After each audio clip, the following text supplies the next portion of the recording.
প্রিয় দর্শক, আসসালামু আলাইকুম। স্বাগত জানাচ্ছি রয়্যাল বাংলা টিভির সংবাদে। সাথে আছি আমি জাহিদুল ইসলাম রনি। এখন দেখবেন প্রতিনিধির পাঠানো ভিডিও চিত্রে রয়্যাল বাংলা টিভির সংবাদ।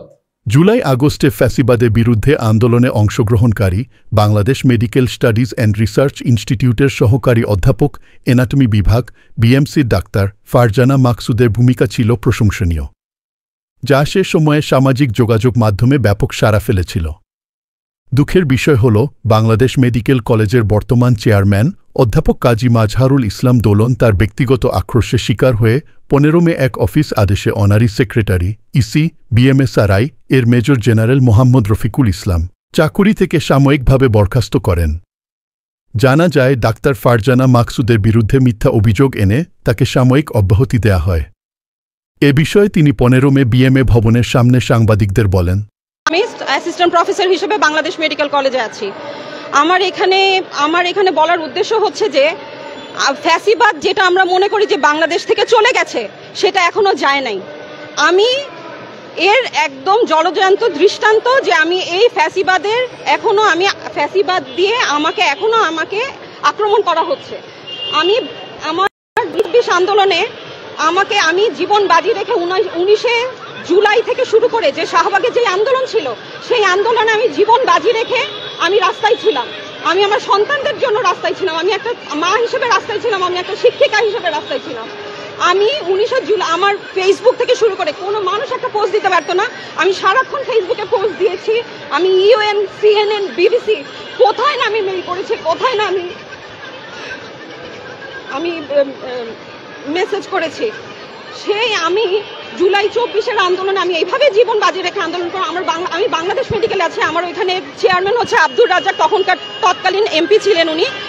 উনাকে আমি মায়া করি নাই, আমি আমার জীবনের মায়া করি নাই, আমি আমার চাকরির মায়া করি নাই। কিন্তু আমার হাতে এখন দেখেন, আপনারা একটু দেখেন, আমার হাতে এখন টার্মিনেশন লেটার।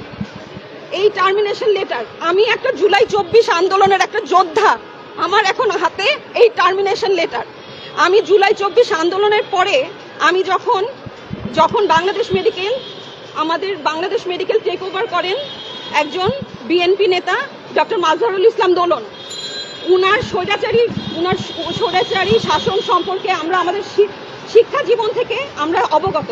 এই কারণে উনি যখন বাংলাদেশ মেডিকেল টেক ওভার করেন, তখন আমার মনে হয়েছিল এটা বাংলাদেশ মেডিকেলের জন্য ভালো হবে না, কারণ আমি জানি উনি একজন স্বৈরাচারী শাসক। উনাকে আমি শিক্ষক হিসেবেও পেয়েছি স্বৈরাচারী। উনার বিরুদ্ধে আমি প্রতিবাদ করতে যাওয়ার জন্য আমাকে ফোর্থ ইয়ারে, যেটা আমরা বলি সেকেন্ড প্রফ, সেই সেকেন্ড প্রফে আমাকে সেন্ট্রাল পুলিশ থেকে বাদ দেওয়া হয়েছে। কারণ উনি যেখানেই যান দলাদলি, মারামারি, হানাহানি শুরু করেন।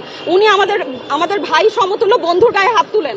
তখন আমি বলি যে এটা তো ওনারা করতে পারেন না, আমরা কখনো ওনার পক্ষে কোনোদিন আমরা অন্যায়ের পক্ষে কখনো কথা বলিনি, অন্যায়ের বিরুদ্ধে কথা বলেছি। উনি তখন, আমরা কেন ওনার বিপক্ষে কথা বললাম, আমাকে পরীক্ষা থেকে আমাকে পরীক্ষা দিতে দেওয়া হবে না, আমরা মেডিকেল স্টুডেন্ট। এবং আমার যে স্টাডি পার্টনার ছিল, সে নাম বলে আপনারা চিনবেন, আমার যে স্টাডি পার্টনার, সে এখন বারডেমে ডেপুটি ডিরেক্টর হিসেবে আছে, উনি অ্যাসোসিয়েট প্রফেসর প্লাস্টিক সার্জারি। সেও এর মধ্যে ভিকটিম ছিল। তাকে আর আমাকে দুইজনকে বিনা কারণে পরীক্ষা দিতে দেওয়া হবে না। এটা সেই 2000 সালের কথা। আমরা গিয়ে ওনাকে বললাম যে স্যার কেন দিবেন না, পরে উনি বলল তোরা তো পরীক্ষা দিস নাই, রেগুলার না। আমার সেই বান্ধবী, যে আমার সহপাঠী, সে ছিল আমাদের তৎকালীন বাংলাদেশ মেডিকেলের আমাদের ব্যাচের ফার্স্ট গার্ল, সে নাকি ইরেগুলার। তা আমাদের একটাই দোষ ছিল, আমরা অন্যায়ের বিরুদ্ধে প্রতিবাদ করেছিলাম। তো যাই হোক, এই ধরনের একটা কনসিকোয়েন্সেস পরে, যখন 5ই আগস্টের পরে যখন উনি আবার আসলো, শুনলাম যে উনি বাংলাদেশ মেডিকেলে আসবে, তখন আমি আমার কলিগদের বললাম যে আমরা তো কিছু উনার যে কিছু স্বৈরাচারী, উনার যে কিছু নেচার, আমরা তো এটা জানি। আমরা আমাদের স্টুডেন্ট, আমাদের শিক্ষার পরিবেশ, আমাদের হাসপাতালের পরিবেশকে আমরা ওইভাবে আবার কিভাবে ঠেলে দিতে পারি? যেহেতু আমার রক্তে আন্দোলন আছে, আমি হাসিনাকে ভয় করি নাই, কিসের দোলনকে আমি ভয় করব? আমি তখন আমার সহকর্মীদেরকে আমরা বললাম, ইনি যদি আবার আসে, আমাদের বাংলাদেশ মেডিকেলে তো আবার সেই একই রকমেরই শাসন আবার কায়েম হবে, দুঃশাসন কায়েম হবে। এই কথা সামহাও আমার এক কলিগ উনাকে এটা রেকর্ড করে কনভে করে দেয়। সে তারপরের থেকে উনার আমার উপরে রাগ, যে আমি কেন স্বৈরাচারীর প্রতিবাদ করলাম, আমি কেন আমার মতামতটা আমি শুধু পোষণ করেছিলাম।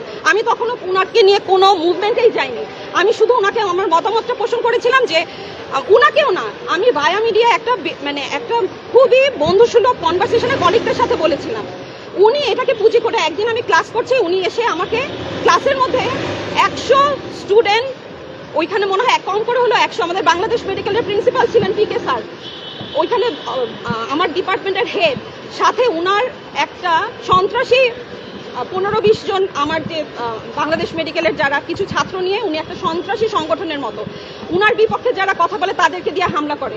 ভিডিও আছে, ছাত্রদেরকে দিয়ে শিক্ষকদেরকে মারাচ্ছে এবং উনার আদেশে উনার সরাসরি ইন্ধনে শিক্ষকরা ছাত্রদের দ্বারা ফিজিক্যালি অ্যাসল্ট হচ্ছে।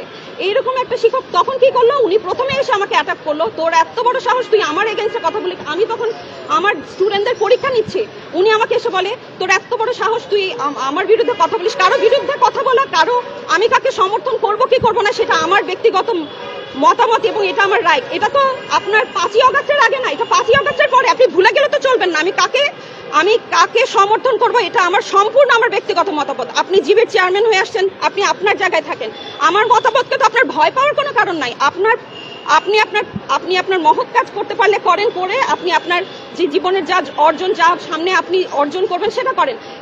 আমি উনার তুলনায় একটা তুচ্ছ একটা ফ্যাকাল্টি, একটা সামান্য একটা ফ্যাকাল্টি অ্যানাটমির অ্যাসিস্ট্যান্ট প্রফেসর, আমাকে উনি অকথ্য ভাষায় ডিপার্টমেন্টের সবার সামনে তোর এত বড় সাহস তুই আমাকে পছন্দ করিস, এফিকেসি নিয়ে কোনো স্টুডেন্ট বলতে পারবে আমি কখনো ইরেগুলার।